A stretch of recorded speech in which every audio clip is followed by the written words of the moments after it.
Assalamualaikum warahmatullahi wabarakatuh. Selamat datang buat para sultan.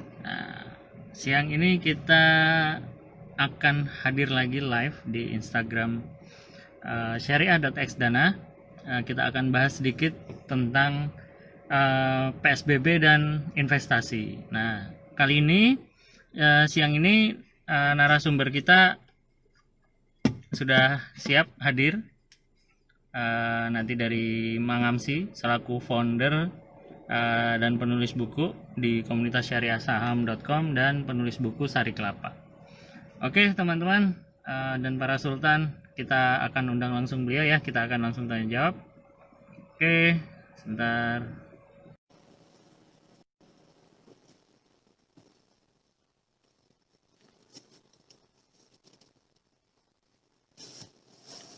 Ya, halo Mang, Assalamualaikum. Waalaikumsalam warahmatullahi wabarakatuh. Jelas nggak suaranya saya? Jelas Mang, jelas. Oke. Ini agak mendung Mang, jadi agak redup-redup. Jadi pakai bantuan Oke. kita, bantuan ring yang dibeli kemarin ya. Oh, saya juga sama kita. Biar kelihatan lebih cerah. Nah, Ini kok Jakarta mendung banget ini Mang. Oh di Cianjur gimana Mang? Sehat Mang? di Cianjur panas, udah lama gak hujan nih di sini. Udah lama gak Oke, hujan, air mulai mengering, sumur juga mulai kerasa sekarang. berasa ya. Nah, Gitu ini kan? situasinya juga Mm-mm. mungkin hampir Tapi sama kalau waktu Jakarta tahun lalu nih Mang. di Cianjur sih nggak ngaruh kalau ini, kalau PSBB ya, karena nggak ini juga nggak ada apa nggak ada aturan yang baru ya, karena di Cianjur kan zonanya masih kuning ya, sebagian malah hijau. Mm-mm. Oke, Hmm. sebentar Mang. Ini koneksinya agak terputus. Teman-teman bisa terima koneksi saya clear nggak ya? Clear Jelas nggak Bang, Mang? jelas. Clear, Jelas clear. ya? Oke. Saya gimana? Tadi sempat putus-putus, tapi udah clear nih. Iya, karena Nah, sempat. PLKM di saya lagi koneksi, koneksinya kurang bagus sih sekarang. Oke, oke. Siap, Mang. Oke, Mang. Nah, gimana, Mang? Oke. Sehat selalu ya, Mang ya? Mudah-mudahan hari ini. Alhamdulillah. Ya, PSBB, eh, apa namanya? Wah, ternyata tiba-tiba hujan juga nih, Mang. Alhamdulillah dong. Iya, Alhamdulillah, ini. di sini belum malah. Tiba-tiba hujan juga nih, alhamdulillah. Mm-mm. Oke, Mang. Sip, sip, sip. Yang kita tahu nih, Mang.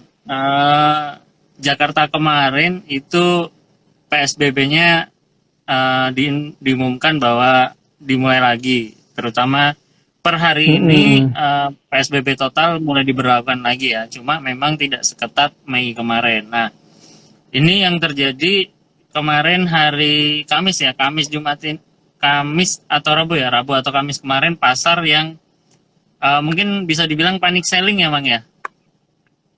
Betul, betul. Ha.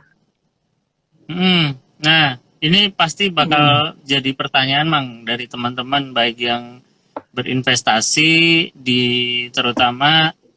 Oh ya, para sultan ini Mang Amsi ini salah satu investor juga ya, investor reksadana di Xdana. Jadi kita akan coba tanya-tanya sedikit nanti tips and triknya ngatasi kalau kejadian kayak kemarin gimana, apa yang mesti kita lakukan. Nah itu Mang, jadi eh, apa ya, bisa dibilang saham kemarin ini mulai panik selling. Nah, teman-teman yang mungkin berada di reksadana saham ini mulai berasa nih Mang untuk ngelihat portonya ini lumayan langsung tiba-tiba turun drastis gitu. Nah, Mm-mm, mm. Mang Amsi sebagai investor reksadana sendiri kira-kira ada tips and trick nggak Mang untuk ngatasi kejadian seperti ini Mang? Oke, terima kasih Kak Adi. Dan sultan-sultan di Xdana, terutama yang syariah ya. Ini adalah kali pertama saya muncul lagi Setelah Setelah berapa ya? sekian Dua purnama. minggu. Ya, 2 minggu saya hibernasi dulu ngantar anak-anak MTQ dan jadi kemarin pas pas pasar turun itu sebenarnya saya baru pulang, jadi nggak terlalu merhatiin juga sih Kang. Kenapa sih? Karena kalau saya pribadi kan sudah punya aturan sistem sendiri ya. Jadi kalau misalnya saham-saham itu turun dan kena trailing stop, pasti terjual semua kan gitu. Jadi kalau saya pribadi sudah Hmm. memperlakukan itu supaya tetap menakar apa ya, menakar modal yang ada kan kalau di saham seperti itu. Karena gini teman-teman, banyak yang bercerita ke saya nih, wah Mang kemarin kita jual nih kena kena stop loss atau kena cut loss, tapi 2 hari terakhir malah naik lagi. Gimana dong Mang gitu kan? Ya, kalau coba tahu gitu saya nggak jual gitu gitu, saya simpan aja karena itu pada akhirnya naik lagi gitu. Itu karena naik teman-teman. Coba kalau turun terus-terusan gitu, pasti sekarang bersyukur gitu, Ya, alhamdulillah kita nggak ya, rugi banyak. Jadi sebenarnya sih karena kenaikan itu adalah fluktuasi harga itu adalah probabilitas dan itu adalah mekanisme pasar yang mungkin lebih juga dipengaruhi oleh hal-hal yang sifatnya psikologis, maka sabuk pengamannya kita yang buat sendiri gitu. Kalau saya seperti itu. Gini, ada mungkin teman-teman yang baru gabung sebelum kejadian kemarin dan setelah kejadian Maret. Artinya ini mungkin baru tanda kutip koreksi yang pertama gitu, koreksi dalam yang dialami pertama kalinya gitu. Kalau Maret itu lebih parah kan, Maret itu dari tertinggi indeks itu turunnya minus ya, 43%. Kalau sekarang sih belum betul. seberapa kalau menurut saya kan, cuman tertinggi kemarin berapa Kang? 5.300. Saya jarang memperhatikan indeks kan karena kalau saya Iya, gitu indeksnya jarang diperhatikan. jarang diperhatikan karena kita kan dagang saham gak dagang indeks. Jadi Iya, karena iya, saya dagang betul. saham, yang saya pelototin atau yang saya perhatikan ya hanya saham gitu, bukan indeksnya. Karena indeks itu hanya sekadar acuan aja dan itu juga kalau kalau portofolio kitanya bukan, mohon maaf, bukan saham-saham berkapitalisasi besar kan nggak terlalu ngefek sebenarnya gitu. Kecuali kalau saham kita adalah saham-saham yang big caps gitu kan, pasti apa namanya korelasi dengan indeksnya itu sangat kuat gitu. Tapi kalau kita belinya saham second liner atau bahkan saham-saham third liner sih nggak terlalu ngefek ya. Makanya kemarin itu kan ada anomali ya ketika misalnya pasar Hmm. jatuh justru beberapa saham malah malah rebound dan malah naik gitu. Saya sebenarnya jujur untuk 2 atau 10 hari terakhir saya memang jarang memperhatikan pasar ya karena ada acara offline itu kan. Tapi selama kita punya sistem yang sudah kita buat gitu, yang punya kedisiplinan juga, ketika turun dalam kemarin itu porto kita nggak ikut terseret gitu, porto kita nggak ikut anjlok juga. Kenapa? Karena sebelum ke sana kita udah ada trigger supaya jual gitu, supaya menjual atau kita cari aman nih, kita jual semua, baik yang sudah untung besar maupun yang sedang rugi. Kenapa? Untuk menghindari kerugian lebih besar. Nah, terlepas setelah itu besoknya naik kembali atau rebound kembali kan itu masalah tadi kita nggak bisa prediksi ya. Jadi misalnya kalau kalau Ya, kalau ya. sekarang naik mungkin teman-teman banyak yang menyesal gitu, "Aduh, kenapa saya jual ya dulu kan?" Atau pada akhirnya balik lagi. Tapi kalau kejadian sebaliknya, kalau kayak seperti Maret kemarin, setiap hari ARB auto reject bawah gitu, setiap hari misalnya turun -7, -5%, -5% atau secara sahamnya -7%, -7%, sampai berapa hari ke depan itu kan bisa bisa bisa lebih lebih rugi lagi kan. Jadi nah, kalau tadi pada akhirnya misalnya hari Jumat atau tadi sahamnya naik ya kita beli lagi aja. Saya kemarin yang saya cut loss itu sudah saya ada yang mulai nyicil lagi kan gitu. Kenapa? Karena ini udah mulai tembus misalnya moving average 5 harinya secara teknikal Hmm. gitu dan secara fundamental memang nggak masalah. Jadi sebenarnya sih kalau kalau saya apapun yang terjadi di dalam konstelasi apapun ya, baik politik, ekonomi, kita fokusnya ke saham yang kita miliki saja. Kalau memang misalnya sahamnya sudah turun dan kita dari awal sudah merencanakan bahwa di titik itu kita akan lepas, ya lepas aja dulu. Atau pada akhirnya kalau naik lagi kita beli lagi aja, buyback lagi gitu. Kalau saya seperti itu, makanya mungkin kalau ditanya tips and triknya gimana, yang pertama ya tadi tidak baperan dengan saham, yang kedua money manajemennya gitu. Money manajemennya kalau kita misalnya masuknya sekian, kemudian titik ruginya di berapa, kita sudah siap dengan kerugian itu sih nggak masalah gitu ya, nggak masalah. Kalau misalnya dihitung year to date, sekarang kan indeks itu mungkin berapa? Masih minus 20 atau mungkin 15% Ya, lebih Mas, kan gitu. betul. Nah, ketika Ya, portofolio kita masih minusnya 5 atau 10% kan itu masih lumayan lah, masih masih bisa mengalahkan indeks. Kita juga nggak bisa menjadi orang jagoan yang selalu benar dalam memilih saham atau selalu untung gitu. Karena kita juga ada risiko yang perlu kita kita antisipasi juga. Terus terang untuk pas kemarin kejadian yang anjlok itu, saya tidak terlalu memperhatikan gitu karena saya lagi ada yang lain. Tapi saya sih tidak pernah mempermasalahkan penurunan saham sebesar apapun karena kita sudah pasrah gitu, kalau turun ya turun dulu, naik ya ikut lagi gitu. Semudah itu sih Kang kalau saya. ya. Oke, Mang. Nah, ini menarik ya, teman-teman di komunitas Mang sih pasti juga menunggu-nunggu tuh yang hal-hal kayak tadi. Jadi, gini Mang, kalau untuk kejadian Maret kemarin, Mang, kita di reksadana saham itu sebenarnya punya peluang untuk bisa menampung ya, Mang ya. Ketika saham Iya betul. turun itu sebenarnya peluang untuk kita bisa membeli reksadana saham. Nah, untuk produk Mangamsi sendiri nih investasinya di reksadana ini apakah masih sudah mulai masuk di reksadana saham atau masih eh, defensif Mas?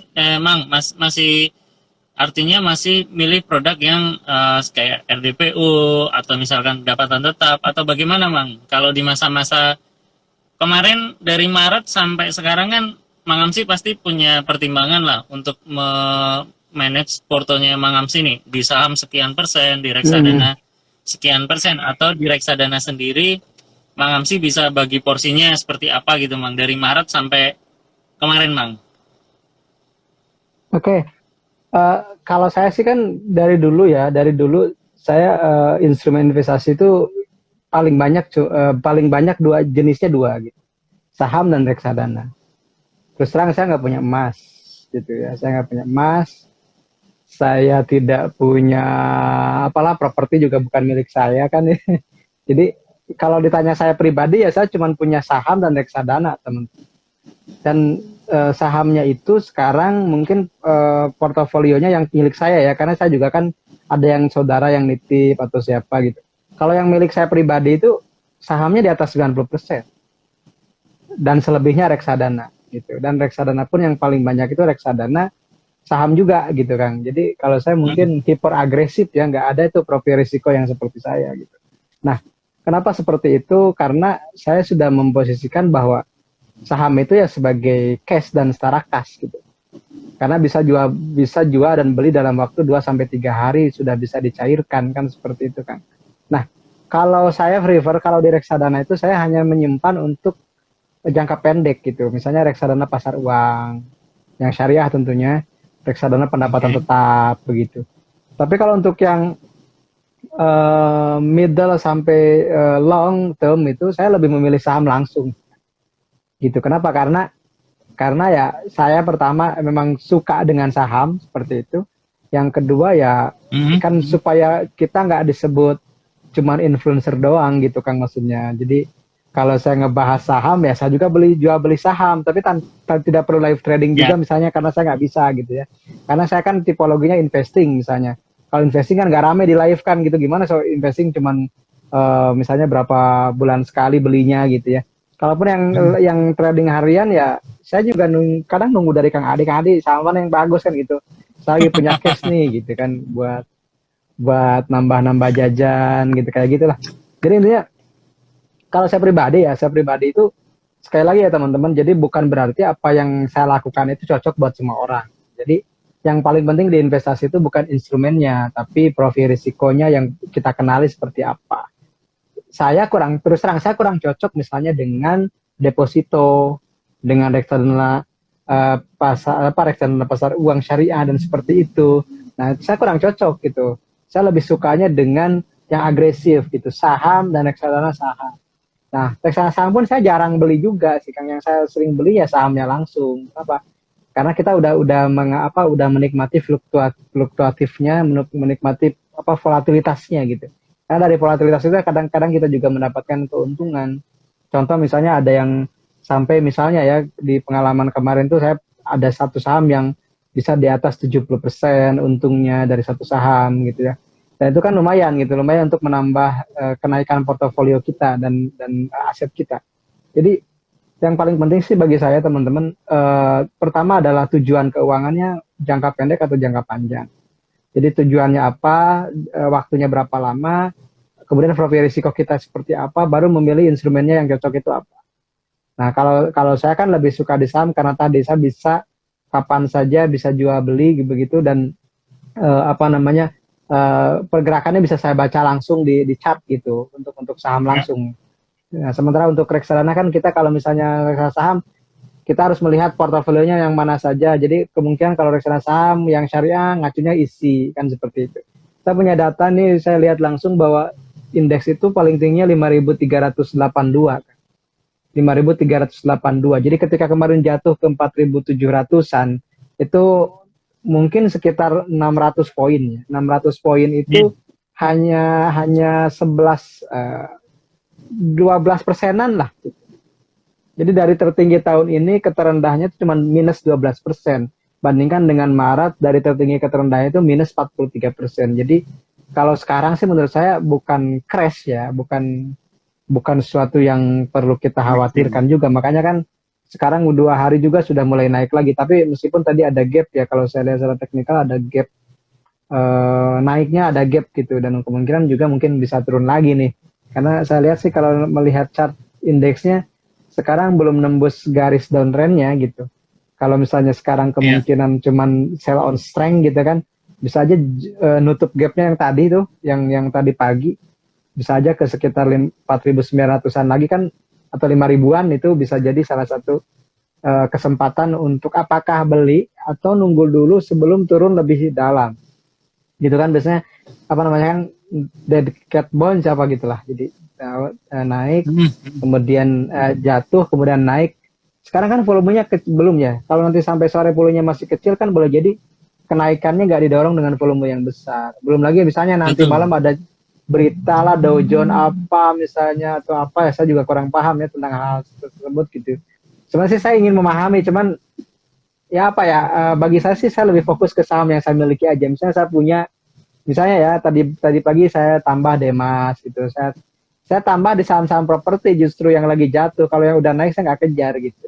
Atau yang beli saham yang baru bikin all time high-nya untuk mengetes adrenalin kita. Coba saya Sido saya beli gitu kan. Nah, teman-teman semua saham itu bisa dibeli gitu kalau bagi saya. Tapi perlakuan terhadap saham itu yang perlu teman-teman perhatikan, apakah dengan menggunakan profil risiko seperti apa, money management-nya seperti apa gitu. Jadi kalau kita sudah terbiasa dengan saham-saham apapun gak jadi masalah. Karena kita sudah siap dengan kerugian dan sudah siap juga untuk berstrategi di situ gitu. Tapi yang paling penting tadi gitu, apakah kita cocok nih di saham tersebut gitu. Dan yang paling penting bagi saya adalah fundamentalnya kan. Kenapa? Karena meskipun teknikalnya bagus tapi fundamentalnya kosong, kita udah banyak ditipu oleh saham-saham yang tidak ada fundamentalnya, kembali ke gocap, manajernya lepas tangan, atau misalnya ownernya pun sudah jadi publik semua karena digoreng dan seterusnya. Nah itu kan perlu diperhatikan juga. Tapi ya kalau kita beli saham-saham yang kita kenal, kemudian volumenya juga memang volumenya natural, bukan sesuatu yang di-maintain oleh beberapa kelompok, ya aman-aman saja sih menurut saya. Gitu kan. Nah, nah itu menarik emang ya. Nah, jadi para sultan penasaran nih pasti. Teman-teman di syariah.x Dana pasti penasaran nih, kenapa eh, temanya kita reksadana tapi temanya ngomongin saham. Nah, ini pasti banyak yang bertanya, loh, kok jadi ngomongin saham? Nah, ini ada hal yang mau saya jelaskan bahwa ketika kita mengetahui situasi di pasar modal itu seperti apa, kayak tadi misalkan pasar saham itu seperti apa, kita bisa jadi menjadi pilihan kita untuk memilih produk di reksadana saham. Kayak tadi misalkan Mang Amsi bilang, saya cuma berinvestasi di saham-saham yang fundamentalnya bagus. Ini juga menjadi salah satu pilihan dari teman-teman untuk mengecek fund fact sheet dari masing-masing reksadana saham. Reksadana saham syariah ini isinya apa sih gitu? Portofolionya apa saja gitu. Nah, ini bisa dipakai untuk jadi acuan juga kita pilih produknya. Itu emang ya. Terus kemudian Betul. kita juga tahu kapan momentum untuk mengambilnya. Misalkan tadi ada yang info salah satu beli reksadana saham hari Jumat. Ini menarik loh, Mang. Ini menarik. Ini menarik yang mungkin bisa Mm-mm. jadi salah satu opsional. Karena apa?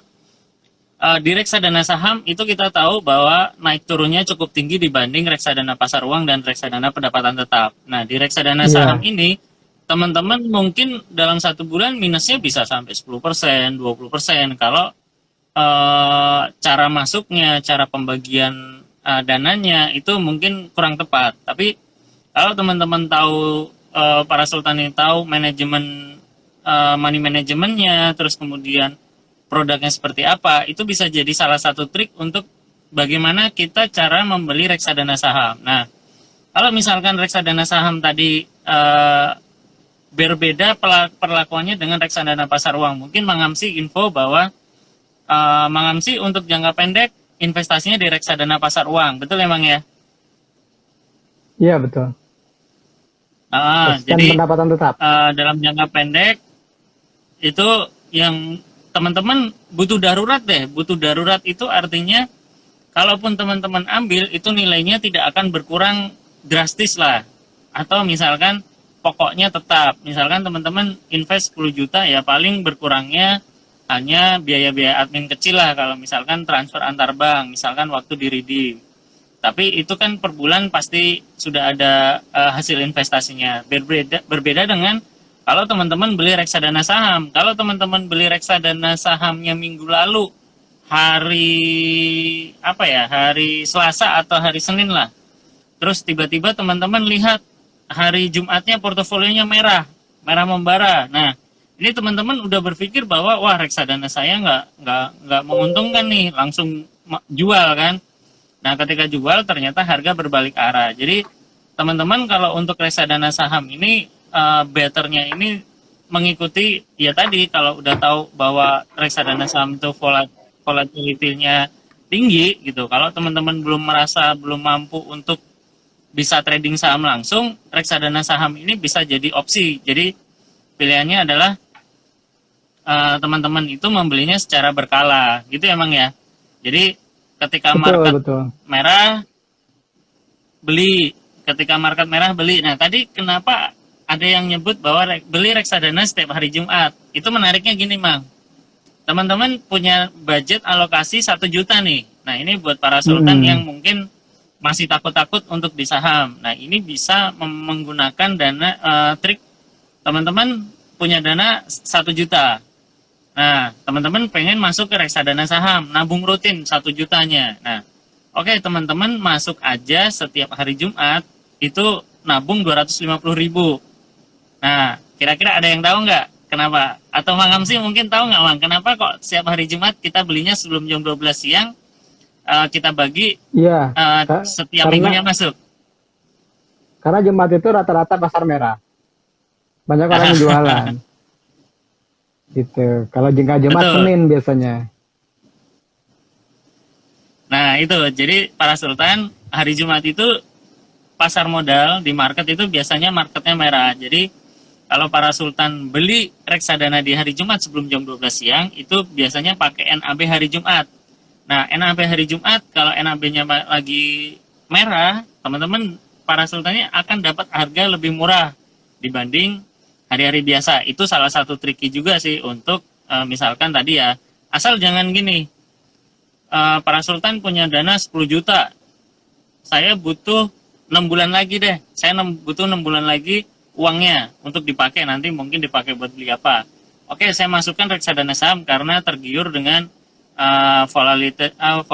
volatilitas tadi ya, jadi lebih bergerak cepat, kenceng, terus dengar dari teman di saham untungnya cepat. Nah, di reksadana saham ini, kalau untuk jangka waktu 6 bulan, kita belum tahu para sultan apakah hasilnya akan bagus atau malah justru akan merah. Jadi kalau untuk reksadana saham, para sultan ini hendaknya cicil berkala aja. Jadi nggak usah yang terlalu agresif banget untuk sebulan langsung all in dana, misalkan dana tabungan. Mending berkala. Nah nanti sambil belajar, nah ini teman-teman di komunitas syariah saham ini biasanya sudah mahir emang, sudah mahir bermain saham, Iya, berdagang saham, bukan bermain.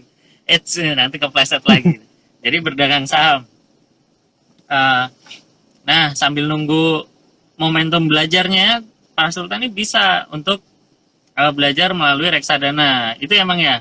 Kalau porto Iya. anak-anak Mangamsi gimana? Apakah masih muter di reksadana saham atau mereka sudah mulai terjun ke saham lagi?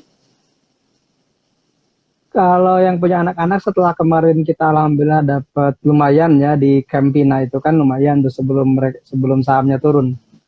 Kita dapat sekitar hampir 38% tuh gainnya dari Campina itu. Nah, kita akhirnya di switch gitu ke base saham properti kan. Nah, saham properti di base waktu itu dan naik dari 140 ke 170-an. Kita jual lagi di situ. Di dalam beberapa minggu kita untung alhamdulillah di 2 saham. Nah, sekarang kemarin sebelum menjelang pasar jatuh itu kita masukkan di Demas gitu. Kenapa Demas? Karena Demas ini kan dividennya lumayan ya, bisa di atas 10% per tahun gitu. Jadi kalau harga turun kita tambah. Jadi kita fokusnya ke jumlah saham sih Kang kalau sekarang di Demas itu. Jadi kalau kita punya 1 juta lembar Demas kan lumayan gitu ya. Kalau dia membagikan Gerakan 1 dividennya juta sekitar, lembar saham ya jadinya. kalau saya sih gerakannya 1 miliar saham sih sebenarnya, gitu. Oke. Tapi harganya Iya. sahamnya gocap ya. Berarti nih para sultan harus cari portofolio di reksadananya yang mereka beli saham Demas itu ya. Siapa tahu profitnya itu bisa stabil itu emang ya. Iya kalau biasa saham apa ya? Kalau tadi reksadana ya, saya juga punya sih reksadana untuk anak-anak misalnya kita masukkan juga di tabungan pendidikan seperti itu. Jadi yang lebih defensif ya, yang lebih defensif. Kalau saya sih kalau ke anak-anak sih ngajarinnya ngambilnya yang defensif gitu ya. Tapi kalau buat saya pribadi ya kadang ya yang orang nggak suka saya beli gitu ya, orang sepi saya beli gitu. Seperti itu karena kan kalau udah naik baru nanya kenapa sih Mang naik gitu. Padahal kita udah tahu ya. Misalnya saham-saham sekarang kan lagi rame itu saham-saham yang PE-nya rendah, PBV-nya menarik, tapi belum banyak dilirik gitu kan. Nah kita masuk di saham-saham seperti itu sebenarnya. Dan juga apalagi kalau di batu bara misalnya nabungnya di PTBA, kenapa ya tadi dividennya lumayan, kemudian juga harganya nggak terlalu fluktuatif dibanding saham batu bara lain gitu kan. Tapi lumayan nanti kalau kemarin jaga dividennya aja kemarin itu Rp300. Jadi sekitar 13%. Nah, hasilnya itu hasil dividen saya nggak ambil, saya belikan lagi saham PTBA saham yang sama. Jadi dividennya itu kita belikan lagi saham yang sama. Jadi tahun depan kita punya dividen yang baru dari saham yang kita beli itu gitu kan. Ya, langsung ya. Jadi model sistem kompon emang ya. Nah, ini juga nih teman-teman, para sultan. Di saham itu ada namanya pembagian dividen yang secara rutin dibagikan kepada pemilik saham ya. Itu biasanya setahun bisa 1 kali minimal atau ada yang 2 kali, tergantung dari sahamnya itu sehat apa enggak, profit apa enggak. Nah ini juga bisa jadi pilihan para sultan untuk mengecek apa sih isi portofolio reksadana saham itu. Apakah isinya yang saham-saham sering bagi dividen atau enggak gitu kan. Karena semakin banyak portofolio yang bagi dividen itu biasanya performa saham reksadana saham itu akan lebih bagus. Jadi gini teman-teman para sultan, di reksadana saham itu manajer investasi itu tidak model keluar masuk trading ya, tapi dia punya plan. Ibarat kata dia beli dalam jangka waktu yang agak lumayan lama. Jadi memang bukan yang jangan berpikir juga bahwa wah jangan-jangan dana di reksadana saham kita ini dana titipan dipakai untuk jual beli gitu. Enggak, malah justru rata-rata reksadana atau manajer investasi yang bagus itu biasanya ya beli simpen ya Bang ya. Jadi beli simpen secara berkala, nanti dipantau apakah masih avail untuk naik atau kesempatan naiknya udah hilang, mereka baru rebalancing. Biasanya sih memang ada rebalancing sebulan sekali di manajer investasi. Jadi para sultan nggak usah khawatir karena apa? Produk-produk di reksadana syariah DS Dana itu kita sudah filter, kita sudah atur sedemikian rupa supaya teman-teman ini bisa mendapatkan imbal hasil yang lebih bagus untuk jangka panjang gitu. Jadi kalau teman-teman nyari hasil yang sustain, yang stabil performanya gitu. Dan untuk betul kata Mang Amsi tadi bahwa anak-anaknya udah disiapkan dana pendidikan. Kalau kata Mang Amsi, investasi itu apa Mang? Soal teman waktu adalah teman ya. Yang slogan Mang Amsi itu sahabat utama investasi. Waktu adalah sahabat utama investasi. Betul.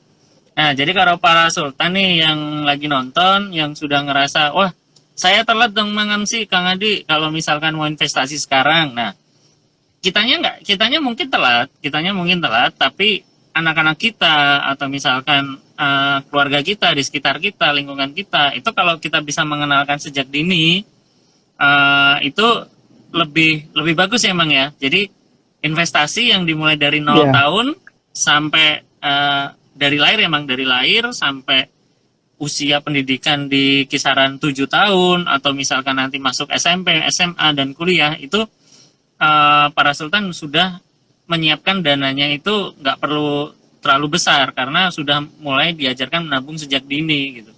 Nah, enaknya emang DX Dana kita sudah tahu ya Mang ya, bahwa DX Dana bisa mendaftarkan anak-anak kita untuk bisa mulai berinvestasi. Jadi nama anak kita sudah bisa didaftarkan untuk jadi investor reksadana nih Mang di X Dana.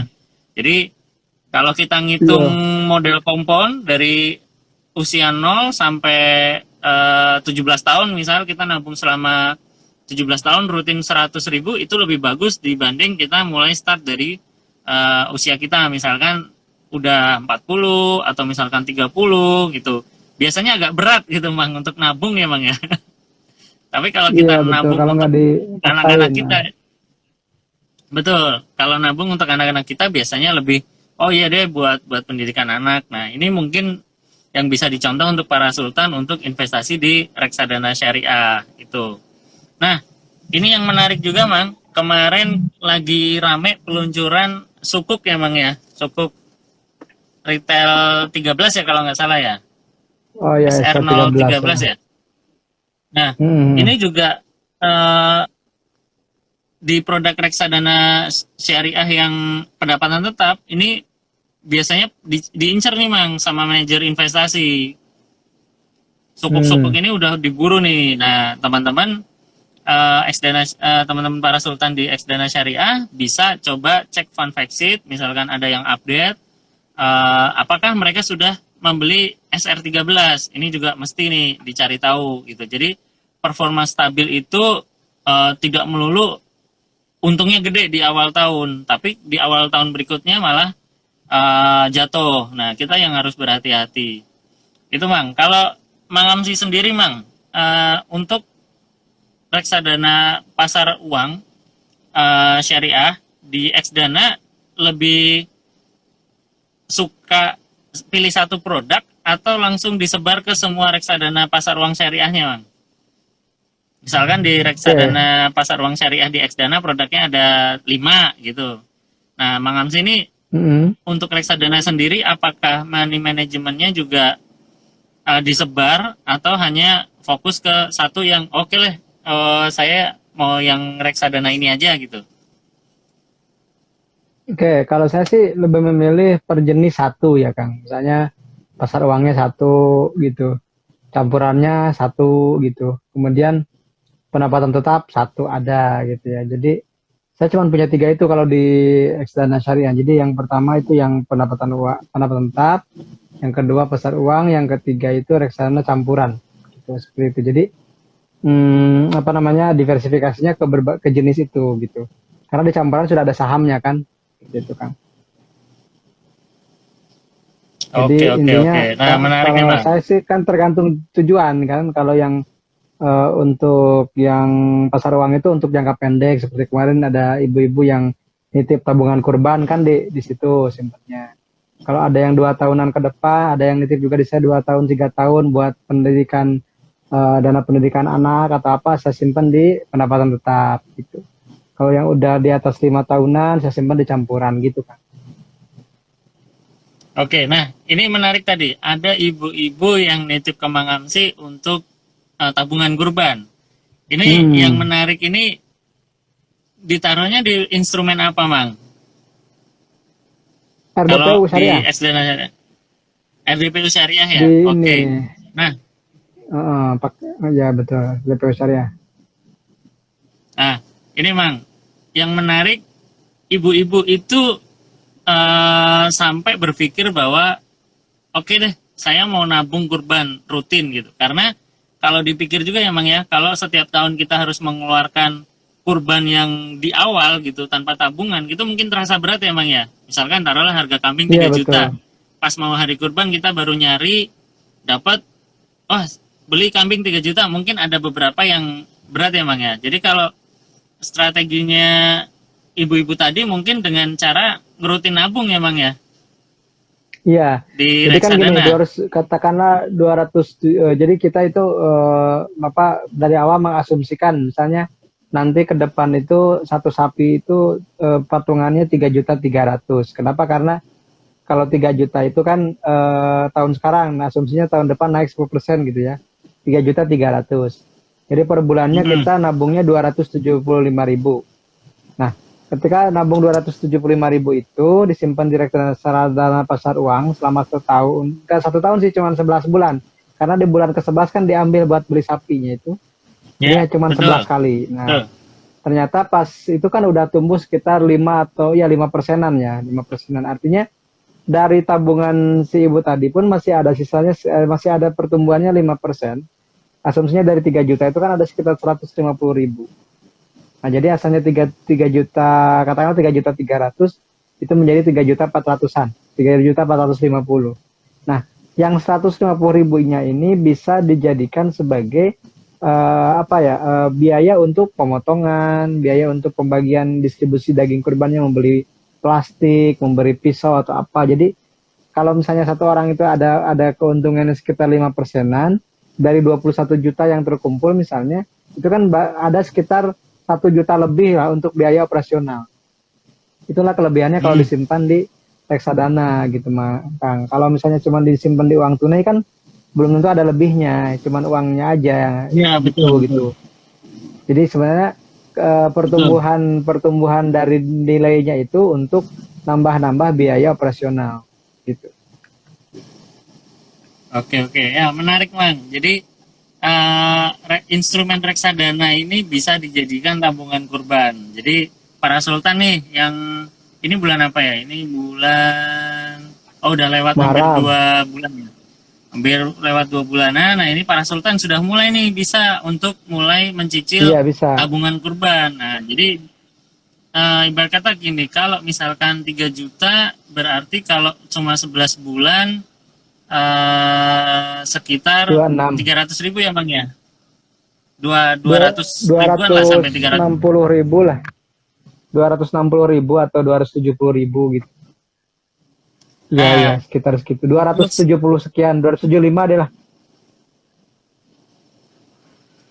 ya 200 ya 200 ribuan tujuh lah puluh ya. lima ribu. Nah, ini Hmm. kalau para sultan bagi lagi per bulan per hari itu mungkin cuma 10 ribu. Nah, investasi di Dana Syariah itu bisa dimulai dari 10 ribu rupiah. Jadi kalau teman-teman para sultan mau coba untuk bisa berkurban di tahun depan, insya Allah dikasih rezeki. Nah, itu bisa mulai dari sekarang, investasi mulai dari 10 ribu, nabung 10 ribu setiap hari gitu kan. Nah, gimana caranya biar berkembang? Ya ditaruhnya melalui reksadana syariah tadi ya, reksadana pasar uang syariah. Jadi nabung rutin sehari store 10 ribu, 10 ribu, transfer 10 ribu gitu kan. Jadi ini akan membiasakan diri untuk rajin menabung gitu ya Mang ya. Jadi kalau slogan Iya. dulu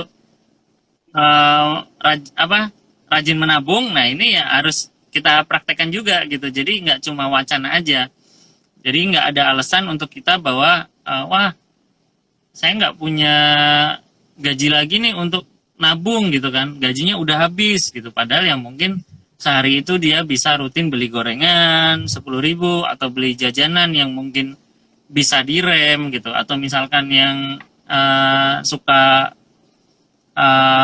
beli sesuatu yang minuman kemasan itu ya Mang ya. Jadi sebenarnya banyak Iya. cara untuk kita bisa mulai berinvestasi. Nah, itu beberapa trik para sultan dari Mang Hamsi.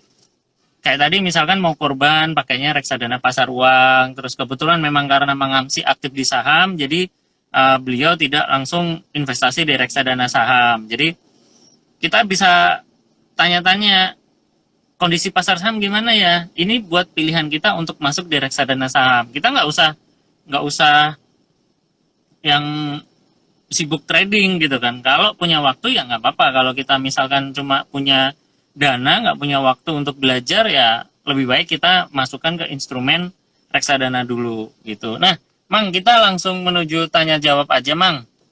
Tadi ada Boleh, boleh. yang tanya, sebentar. Nah, bagaimana ya caranya bawa itu reksadana saham syariah? Karena reksadana kan kumpulan saham-saham. Nah, mungkin bisa dibantu jawab, Mang. Oke, terima kasih, Mbak. Tadi Bu Neneng kalau nggak salah yang nanyanya. Kata Bu Iya, Neneng, saya lupa. Jadi kita tahu itu biasanya dari namanya sih, Bu. Jadi biasanya kalau nama reksadana saham itu reksadana equity syariah gitu atau reksadana saham syariah. Apa misalnya kalau kita nyebut merek ya ada misalnya apa Kang? Eh Cipta Syariah Equity misalnya kan ada equity-nya tuh. Biasanya iya, kalau ada equity betul. itu adalah reksadana saham yang di dalamnya itu lebih dari 70% isunya tentang saham-saham syariah. Isunya portofolionya adalah saham-saham syariah. Jadi kalau dari reksadana itu kita bisa lihat namanya. Namanya itu dari misalnya saya cek ya daftar reksadana gitu kan. Misalnya daftar produk reksadana. Nah, ini contohnya. Kalau di campuran biasanya ada kata balance atau misalnya berimbang atau misalnya mix gitu ya. Jadi istilahnya ada dan di sini nih contohnya. Ini adalah pendapatan tetap misalnya ya kalau kita mau saham-saham yang saham ya. Nah, ini misalnya kita pakai salah satu screenernya gitu. Nah, kalau dari saham itu namanya misalnya dana ekuitas, saham blue sapphire, kemudian equity fund, ekuitas, kemudian dana prima. Jadi istilahnya nama-namanya itu sudah disesuaikan gitu. Ada infrastruktur, dana saham optimal, dana saham syariah, syariah equity, Pratama Ekuitas, Syariah Ekuitas. Nah, jadi ada ekuitas atau saham. Nah, itu biasanya menunjukkan bahwa dia adalah reksadana saham. Karena kalau misalnya reksadana pendapatan tetap, biasanya istilahnya itu ada fix ya, fix income atau misalnya apakah istilahnya stabil ya. Eh, Ada misalnya iya, ini biasanya contoh misalnya nama-nama yang tetap lah itu. misalnya pendapatan tetap, kemudian ada lagi income fund, obligasi ultima, fixed income, dana pendapatan tetap, prime bond fund. Jadi namanya itu nama obligasi, nama fix gitu kan, ada cipta bond. Nah, ini ada misalnya. Atau misalnya dana syariah, ada lagi dana obligasi unggulan. Nah, kayak kayak gitulah itu bisa pendapatan tetap. Jadi sebenarnya dan kalau kita ingin lebih tahu mendalam lagi, kita tinggal klik FFS-nya, fund fact sheet-nya. Jadi Konveksi. kita Iya, itu betul. biasanya dikirim semacam laporan kinerja bulanan dari reksadana tersebut. Dan itu bisa kelihatan bahwa ini adalah reksadana pendapatan tetap, ini adalah reksadana campuran, ini adalah reksadana pasar uang, ini adalah reksadana indeks, ini adalah reksadana saham. Kemudian lihat komposisi portofolionya. Di situ ada misalnya kuehnya apa? Pie chart-nya misalnya 70% lebih di saham, sekian persen di reksadana di obligasi, sekian persen di kas. Nah, yang seperti itulah yang kita bisa cek di setiap fund fact sheet itu, dan dari namanya pun sebenarnya sudah terlintas lah gitu ya. Kalau kalau dulu ada iklan mie instan itu kan dari aromanya terbayang kelezatannya. Nah, Ya. kalau ini dari namanya terbayang portofolionya gitu kan. Jadi saya seperti itu. Dari namanya terbayang portofolionya seperti apa gitu. Mungkin itu yang bisa saya jawab untuk mendeteksi jenis reksadana. Oke, Mang. Nah, ini saya Ada lagi nambahin hal. aja sedikit. dari penjelasan Mang Amsi bahwa yang pertama reksadana saham syariah itu sudah pasti jelas isinya saham syariah. Karena apa? Selain diawasi oleh OJK, untuk produk reksadana saham syariah sendiri itu diawasi ada yang namanya eh, apa namanya DSN MUI ya Bang ya, Dewan Syariah Nasional MUI ya. Hmm. Ya, jadi eh, ibarat kata sudah diawasin OJK, nah ini juga diawasi oleh DSN. Artinya apa?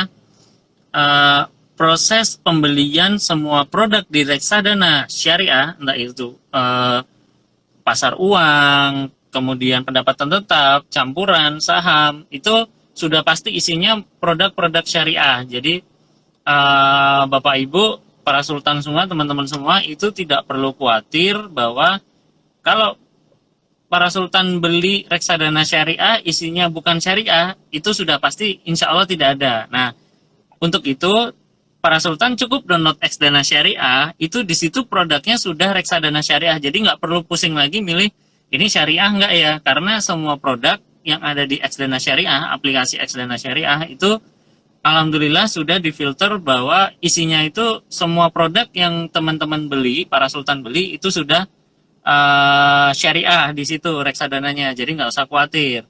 Nah, untuk tadi ada yang nanya juga nih Mang Japri ke saya itu transparan nggak? Nah, di reksadana sendiri, menurut aturan OJK kemarin yang baru, itu minimal sekarang itu dibuat lebih transparan lagi. Kenapa? Kalau dulu cuma 5 produk terbanyak yang dibeli, sekarang minimal 10 Mang. Minimal 10 produk. Jadi misalkan reksadana saham, dia harus nyebutin 10 saham yang tertera di situ. Itu harusnya sudah berlaku dari bulan September kemarin. Nah, harusnya semua fund fact sheet itu sudah mulai ada kelihatan isinya 10 saham, terus kemudian kemana saja. Jadi fund fact sheet, para sultan kalau belum tahu, fund fact sheet itu dibuat sedemikian rupa itu untuk transparasi produknya. Jadi para sultan sebelum membeli boleh dibaca dulu fund fact sheet untuk yang cuma 1-2 lembar atau prospektusnya yang lebih lengkap. Nah, ini biasanya para sultan akan mendapatkan transparasinya. Jadi kalau tadi yang nanya, transparan nggak nih investasinya? Transparan. Malah reksadana itu lebih transparan dibanding yang lain ya Bang ya. Kalau investasi bodong, orang ngaku bisa untung 3%, 5%, 10% per bulan. Kita nggak tahu itu diinvestasikan di instrumen apa. Tapi untuk reksadana sendiri itu NAB tiap hari diupdate, kemudian per bulan dia ngasih performa akhir bulan. Jadi memang reksadana itu suatu instrumen investasi yang simple tapi sangat transparan. Itu ya Bang ya? Ya, ini saya punya contoh Kang. Jadi ini saya punya contoh fund fact sheet dari Cipta Syariah Balance. Kemudian saya punya kan. Nah, di sini memang benar kata Kang Adi tadi ada top 10 holding. Jadi ini ada asetnya misalnya karena ini campuran, ada Astra Internasional, ada Carwen Pokpan, jadi ASI, Kevin, ICBP, Indofood ya, Indofood CBP Sukses Makmur, kemudian MDKA, Merdeka Copper Gold, ada MNCN, Media Nusantara Citra. Nah, ini juga ada PBS 015, itu SBSN seri PBS 015. Jadi surat berharga syariah negara, kemudian juga ada BTPN syariah, ada obligasi BTPN syariah, sukuk obligasi sukuk dari BTPN syariah. Kemudian juga ada TLKM, United Tractors, UNTR, dan Unilever. Jadi itu ada 10. Jadi 10 kepemilikan lebih terbesar dari lebih lengkap lagi. Di situ ada. Dan di sini juga kita bisa lihat misalnya dari pie chartnya itu misalnya equity-nya 69%, kemudian money market-nya 21%, dan fixed income-nya 10%.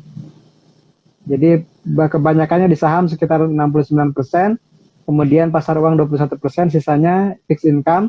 Dan di situ juga ada alokasi industri, misalnya paling besar itu consumer goods 22%, kemudian money market 21%, perdagangan 16%, infrastruktur 13%, fixed income atau obligasi itu 9,9%. Jadi di sini bisa kelihatan, dan di sini juga ada risiko potensialnya adalah moderat, misalnya ada grafiknya, oh ini termasuk. Betul. Jadi kalau kita lihat ini secara umum di situ ada rangkuman reksadananya itu berdasarkan highlightnya ini ngelola tentang apa, risikonya bagaimana, tujuan investasinya untuk jangka pendek atau jangka panjang, kemudian grafiknya secara tahunan ya, bisa tahunan. Bahkan dari ini sejak peluncurannya. Jadi dari tahun 2008 sampai 2020 di situ ada 30 hari, 3 bulan, year to date 1 tahun. Itu yang terakhir. Jadi di Funfax itu teman-teman bisa cek data atau informasi tentang reksadana itu sendiri.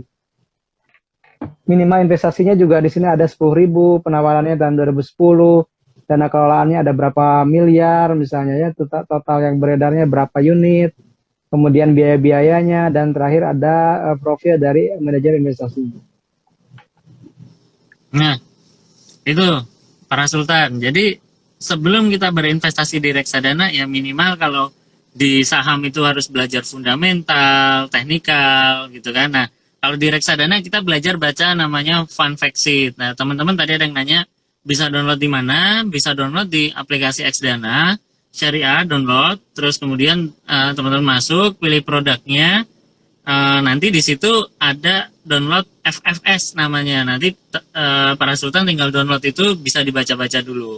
Nah, itu emang menarik memang, Mang. Jadi tujuannya OJK menambah transparansi Funfactsit itu karena beberapa kejadian kemarin lah, Mang, yang dimana MI-MI ini ada yang mungkin kurang bertanggung jawab. Jadi hasil investasi teman-teman mungkin ada yang suspend atau nggak bisa dijual atau dijual nggak ada harganya. Jadi OJK semakin meningkatkan kepercayaan masyarakat untuk investasi dengan cara lebih membuat MI ini lebih transparan lagi. Ayo, kalau kita kan pengen menambah investor, ya sudah, kalian lebih transparansi aja. Kalau memang produknya bagus, ya akan dicari. Gitu kan ya, Mang ya? Iya. Terus ada minimal ini ya, Kang, minimal dana kelolaan ya. Berapa Iya, itu, Kang, sekarang? masih 10 miliar, Mang, kalau nggak salah. 10 miliar kan? Nah, ini ada yang sudah di bawah Betul. 10 miliar, mungkin nanti akan di ini ya, dari Xdana kan ya, kalau nggak salah. Ditutup reksadananya Iya, ya. jadi kalau di bawah 10 miliar itu dalam jangka waktu 90 hari kerja, itu 90 hari, itu akan ada review dari OJK. Nah, kalau tidak ada penambahan dana dari investor atau penambahan dana dari MI sendiri, maka produknya itu akan eh, mulai dikritik sama OJK. Ini gimana, mau dilanjutin apa enggak? Kalau enggak, tolong dibubarin aja. Nah, kalau dibubarin gimana? Para Sultan nggak usah khawatir. Kalau produknya itu dibubarkan, itu akan dijual sesuai dengan NAB terakhir. Jadi NAB hari terakhir itu berapa, itu sepakat untuk dijual semua, baru nanti dikembalikan ke masing-masing investor. Jadi nggak usah khawatir, wah kalau dibubarkan reksadananya hilang dong. Enggak, karena itu sudah jadi salah satu jadi jaminan bahwa dana yang teman-teman sudah invest di reksadana, kalaupun dibubarkan dan masih profit, ya akan dikembalikan ke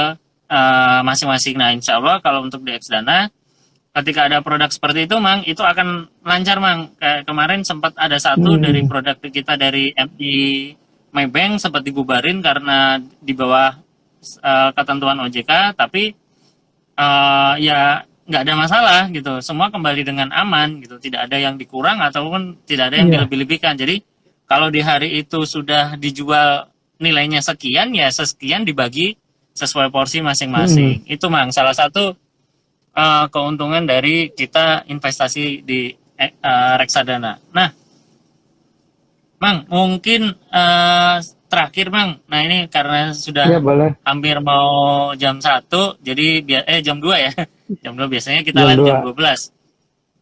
Udah mau jam 2, jadi mungkin bentar lagi sudah mau off. Mungkin ada sedikit tips and trick, Mang, dari closing statement Mang Amsi untuk investasi sejak dini, Mang. Oke. Terima kasih Kang Adi, terima kasih Syariah Xdana juga. Jadi seperti yang dibilang dari awal tadi, saya Kang Adi usia mungkin sudah di atas 30-an begitu, dan kalau kita hitung ke masa pensiun mungkin tinggal berapa tahun lagi gitu ya. Jadi ada beberapa hal yang hilang. Jadi kan ada 3 variabel investasi. Pertama adalah jangka waktunya, yang kedua adalah imbal hasilnya, dan yang ketiga adalah instrumennya gitu ya. Jadi lama waktunya berapa lama, kemudian bagi hasil apa, imbal hasilnya berapa, dan instrumennya apa. Nah, yang bisa kita bukan rekayasa, yang kita bisa otak-atik itu imbal hasil dan instrumen gitu. Tapi ada satu hal yang tidak bisa kita otak-atik, itu waktu. Gitu. Karena waktu setiap orang sudah ada jatahnya kan gitu. Nah, kenapa sih saya menanamkan ke anak-anak saya itu berinvestasi sejak awal gitu? Karena mereka punya waktu yang sudah tidak kita miliki. Jadi impian kita menjadi investor yang punya imbal hasil lumayan nanti di masa tua itu mungkin kita sudah terbatas waktunya. Tapi anak-anak kita berawal dari 0 tahun, 5 tahun, atau bahkan dari sejak sebelum sekolah, itu kok waktunya lebih panjang. Jadi artinya kalau kita pensiun di 60 tahun, saya mungkin tinggal 20-an tahun, anak saya mungkin masih sekitar 50 tahun lebih. Artinya nanti akan berimbas kepada cicilan yang lebih murah, kemudian juga imbal hasil yang tidak terlalu besar, artinya lebih realistis dan lebih mudah. Dan itulah kenapa kita harus mengajarkan kepada anak-anak kita supaya belajar tentang investasi, dan terutama di investasi. Ya, kalau dulu ada sebuah hadis yang meskipun orang masih kontroversi tentang riwayatnya, ajarilah kamu surat Al-Waqiah, ajarilah keluargamu surat Al-Waqiah karena itu akan memudahkan rezekimu gitu. Maka sekarang kita tambah, selain surat Al-Waqiah, kita tambahkan juga surat berharga seperti saham, reksadana, dan aplikasi terhadap investasi itu sendiri. Jadi selain surat Al-Quran, kita juga ajari tentang surat-surat berharga, efek yang mereka bisa pelajari sebagai instrumen investasi di masa depan. Gitu kan. Oke, nah menarik. Terima kasih Mang Amsi. Ini juga di sela-sela waktu mengajarnya Mang Amsi ini sebagai guru dan juga sebagai penulis buku ya Mang ya. Nah, ini benar sekali ya para sultan bahwa oh iya buku kedua ya. Saya juga masih ditagih nih kayaknya. Haruslah selesaikan itu. Oke. Iya jadi PR ya Bang ya. Nah, ini menarik ya teman-teman. Jadi para sultan, investasi itu mudah dan murah. Jadi sebenarnya tidak ada alasan bagi kita untuk menunda investasi. Toh dari 10.000 sudah bisa. Kalau masalahnya 10.000 mau dapat apa sih Kang? Kalau saya investasi ya, investasinya nggak di kita, tapi di anak-anak kita nanti, pendidikan anak-anak gitu kan. Jadi investasikan aja 10.000 tiap minggu misalkan ke anak-anak para sultan, itu nanti di dana pendidikan ketika dia masuk sekolah itu para sultan udah nggak kebingungan lagi, wah nyari dana sekolah gimana nih gitu kan, wah harus masuk, nggak bisa masuk negeri, masuk swasta, uang lagi. Nah ini yang kita jaga-jaga. Nah itu tadi Mang Amsi udah bagus banget Mang, terima kasih sekali lagi Mang ya. Nanti mudah-mudahan kita bisa jumpa lagi. Dan statement closing dari saya, PSBB Restart ini apakah aman investasi kita? Saya bilang untuk di reksadana itu justru akan menjadi momentum yang paling menguntungkan ketika ada berita mengenai pasar jatuh. Karena pas semakin turun harganya, harga pasar modal, semakin turun juga reksadana saham kita akan dapat harga lebih murah. Oke, sudah di remaining lagi 20 detik lagi Mang. Oke, terima kasih untuk para sultan yang sudah stay. Terima kasih banyak. Semoga kita bisa berjumpa di lain waktu, dan assalamualaikum warahmatullahi wabarakatuh. Jangan lupa download Xdana Syariah ya. Waalaikumsalam. Yes, terima kasih. Alhamdulillah. Yuk.